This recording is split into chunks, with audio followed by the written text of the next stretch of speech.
Paper 2 का इस बार तो पेपर थोड़ा सा एप्लीकेशन ओरिएंटेड ज़्यादा था और मुझे तो काफ़ी टफ लगा था जब एग्ज़ाम दे रहा था, तो ऐसा कुछ लगा नहीं था कि इतना अच्छा स्कोर आएगा क्योंकि बहुत टफ पेपर अराउंड था। 160 ना, यस 161। मैम।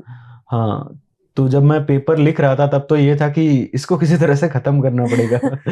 थोड़ा सा टफ था, मतलब टफर साइड पे था, बहुत टफ पेपर था। जितना मैंने 7-8 साल के पेपर देखे लास्ट ईयर में, पेपर 2 में नॉर्मली क्या होता है कि कन्वेंशनल क्वेश्चंस आते हैं जो रिपीट होते हैं हर साल, लेकिन इस बार एकदम डिफरेंट लेवल के क्वेश्चंस आ गए जो कंसेप्चुअल भी थे, करंट ओरिएंटेड भी थे, एप्लीकेशन ओरिएंटेड भी थे। तो वहाँ पे सबसे बेस्ट यही है कि आपको जो आता है बेस्ट उसको चूज कीजिए और उसको लिखते जाइए। कंटिन्यूटी रखिए पूरे पेपर में कि सारे आंसर्स एक जैसे बना सको, और वो वर्क कर गया मेरे लिए। जो चूज करने वाले क्वेश्चंस थे उसमें लिमिटेशन आ गई थी थोड़ी सी, तो जो मुझे बेस्ट आते थे वो मैंने क्वेश्चंस चूज कर लिए।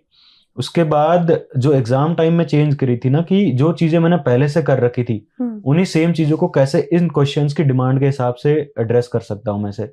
फर्स्ट क्वेश्चन ही था डिजिटलाइजेशन ऑफ रूरल इकोनॉमी, मतलब जीएस क्वेश्चन था ये बेसिकली, लेकिन आ गया एंथ्रो में। तो फिर अपने मतलब सोचा कि कैसे इसको ज्यादा मैं एंथ्रोपोलॉजिकली ओरिएंटेड आंसर लिख सकता हूँ। तो वहां पे इंटरलिंकेजेस और जो मैंने ट्रेंड्स वगैरह देखे थे वो काम आ गए, और उससे आगे भी मतलब थोड़ा थोड़ा वैसे सोचने वाला मेथड काम आ गया। बाकी तो एज इट इज जो आ रहा था वो लिखता गया।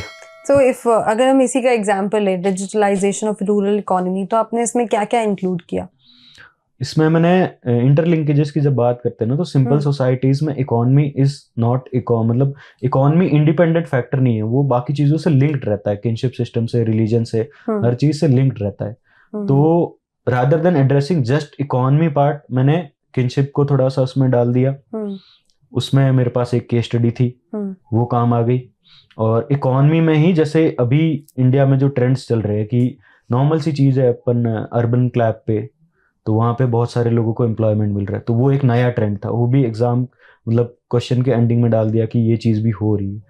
तो ऐसी चीज़ों से हेल्प मिल गई थी मुझे। करण सर का जो मेथड रहता है ना कि केस स्टडीज में वो मल्टीपल प्लेसेस पे यूज करने वाली केस स्टडीज कराते हैं, एक केस स्टडी को बहुत ही ब्रॉड व्यू में कराते हैं, तो एक तो वो बहुत फायदे वाला रहता है। सेकंड, सर ने इस बार जो 2024 का मेंस था उससे पहले एक लास्ट में वीडियो डाली थी, उसमें 4-5 केस स्टडीज करंट अफेयर्स कोविड-19 पे खास तौर पे बनाई थी, और वो सेम क्वेश्चन कोविड-19 का इम्पैक्ट ऑन मार्जिनलाइज सेक्शन आ गया एग्जाम में, पेपर 2 में। वो पूरा करंट अफेयर बेस्ड क्वेश्चन था, और फॉर्चुनेटली सर ने वो पहले केस स्टडी करा रखी थी, तो उसी सेम केस स्टडी को मैं रिपीट करके आ गया था एग्जाम में।